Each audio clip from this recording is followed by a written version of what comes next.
You think you know these songs. You don't. Because behind every hit from the 50s, there was something nobody saw coming. These are 10 songs true baby boomers remember, and the stories hidden behind them. Let's begin. Number 10.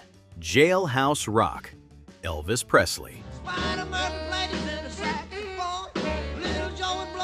Two songwriters in a hotel room wrote a song about a prison riot and a dance that didn't exist. They brought it to Elvis, and he wanted to change the lyrics. They said no. Elvis recorded it anyway, as written, at radio recorders in Hollywood. It spent 7 weeks at number 1 and became Elvis's defining rebel image on screen.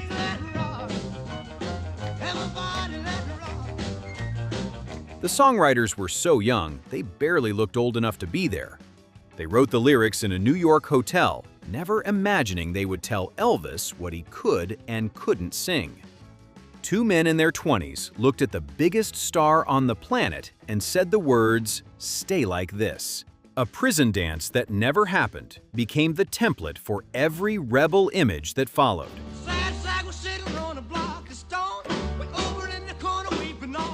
Number 9. At the Hop, Danny and the Juniors.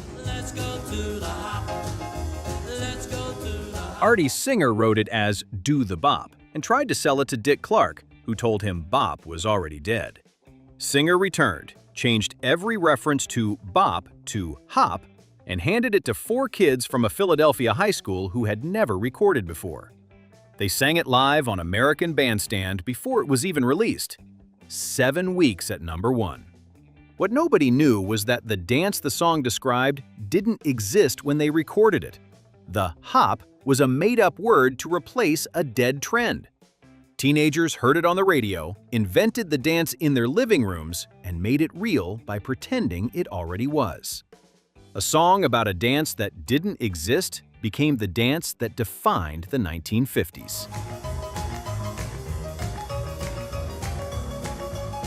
Number 8. Tutti Frutti, Little Richard.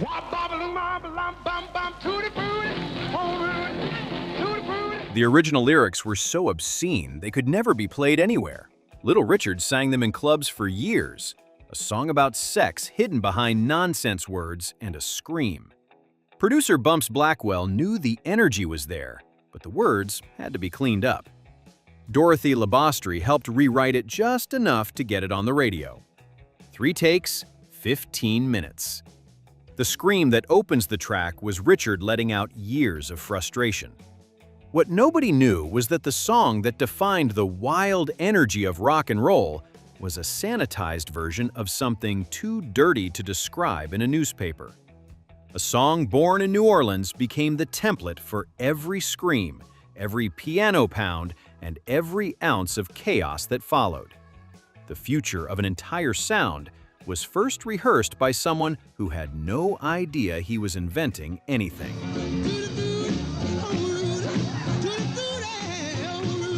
Number 7. All I Have to Do Is Dream, the Everly Brothers.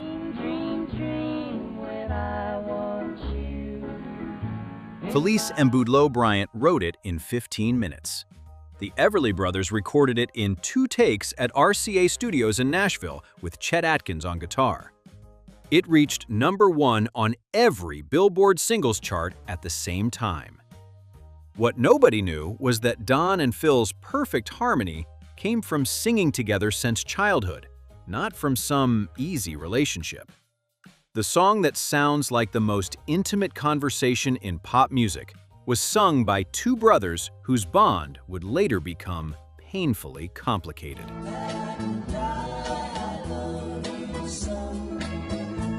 A 15-minute composition recorded in 2 takes became the sound of longing for an entire decade. You still can't hear it without something in your brain lighting up without even asking your permission. Number 6. Johnny B. Good, Chuck Berry.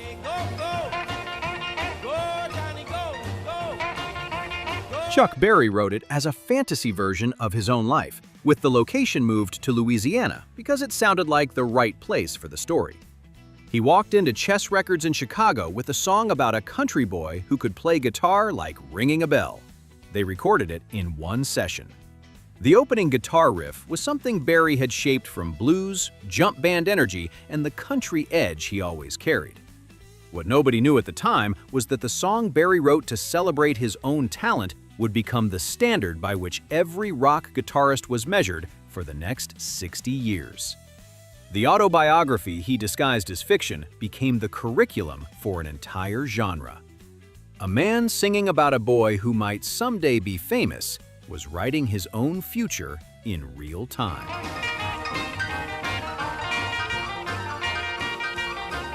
Number 5. Blueberry Hill, Fats Domino.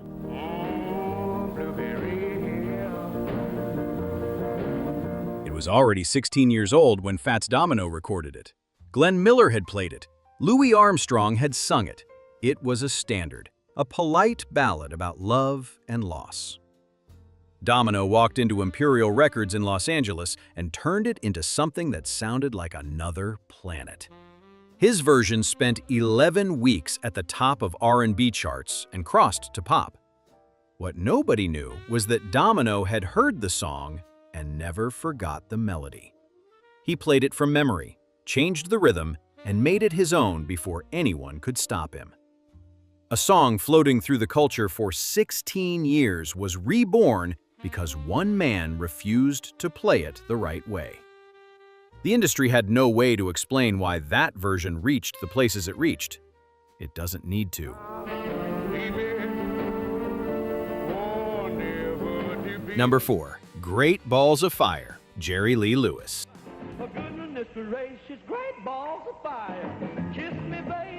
Sam Phillips wanted a ballad. Jerry Lee Lewis sat at the piano and played one of the most explosive recordings in Sun Records history. The song was written by Otis Blackwell and Jack Hammer, but Lewis didn't care about the original. He attacked the piano like it owed him money. The engineer had to back away from the console. Sam Phillips reportedly thought it was too wild for radio. What nobody knew was that Lewis was barely 22, had just arrived in Memphis, and was recording with musicians he barely knew. The sound that defined rock and roll abandon came from a kid still finding his way around Sun Studio. A man almost stopped from destroying his own recording, captured something no amount of planning could replicate.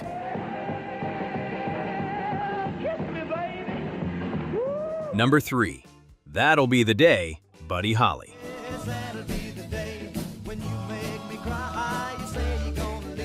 Decca Records had already rejected it. They told Holly his voice was too thin, his guitar too country, and the song had no commercial potential. Holly and his band drove to Clovis, New Mexico, found a studio run by Norman Petty, and recorded it on equipment held together with tape and optimism. The label that had said no watched as the song reached number 1 in America and the UK. Holly was so frustrated with Decca's rejection that he considered quitting music. The drive to Clovis was a last resort, not a master plan. A song that one of the biggest labels in the world had declared worthless became a foundation stone for British rock and roll. The Beatles heard it, the Rolling Stones heard it. An entire generation built its sound on something a corporation had thrown in the trash.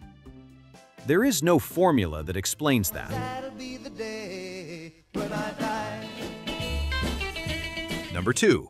Only You, the Platters.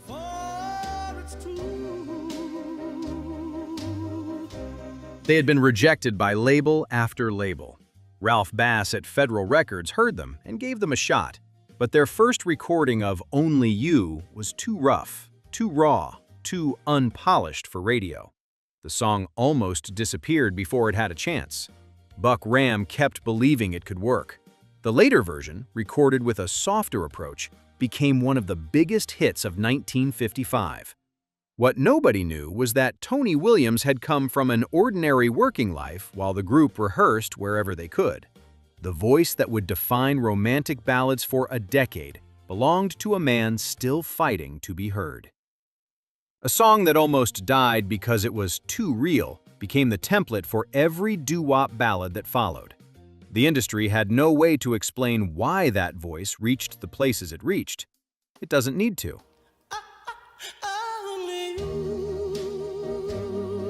Number 1. Rock Around the Clock, Bill Haley and His Comets. It was recorded in one session in April 1954, released as a B-side. The band ran through it, didn't think much of it, and went back to playing Western swing and country music. A year later, a film producer needed a song for a movie about juvenile delinquency, found the recording in a catalog, and put it over the opening credits. Teenagers heard it in dark theaters and started losing their minds. What nobody knew was that the song that became the anthem of rock and roll had been treated as almost disposable. Bill Haley was 30 years old, balding, and playing Western swing when he accidentally created the sound of teenage rebellion. A B-side that the band barely treated like the main event became one of the most important recordings in popular music. The man who helped light the revolution did not even know he was starting one. Millions of copies later, that opening snare roll is still impossible to silence, just like it was then. 12 o'clock, rock, we're gonna rock around the clock. Each song has a story like this buried within it. Let's continue discovering them. So, subscribe to the channel, leave a like, and comment below what your favorite song from the 50s is. Until next time!